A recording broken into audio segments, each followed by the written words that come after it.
നീ നടക്കുന്നത് ഞാൻ അറിയുന്നു, നീ കിടക്കുന്നത് അറിയുന്നു, നിൻ്റെ ഓരോ വിചാരവും ഞാൻ അറിയുന്നു. അതുകൊണ്ട് സംരക്ഷണമാണ് ഉടമ്പടിയിലെ. ഉടമ്പടി നിനക്ക് സംരക്ഷണം തന്നിരിക്കുകയാണ്. അപ്പോൾ നീ ദൈവത്തിൻ്റെ സംരക്ഷണത്തിൻ്റെ അകത്താണ്. ഇതൊരു അയൺ ഡോമാണ് ശരിക്കും പറഞ്ഞാൽ ഉടമ്പടി. എന്താ കാര്യം? ഉടമ്പടി ദൈവം നിന്നെ സംരക്ഷിക്കുന്ന ഒരു വലയം തീർത്തിരിക്കുകയാണ്. പ്രാർത്ഥിക്കുക, കർത്താവായ ദൈവമേ, ഉടമ്പടി എന്ന വലിയ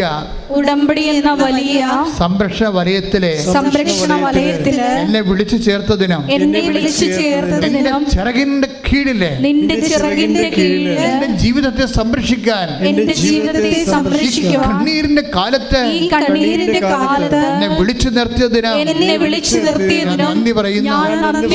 ഹല്ലേലൂയ.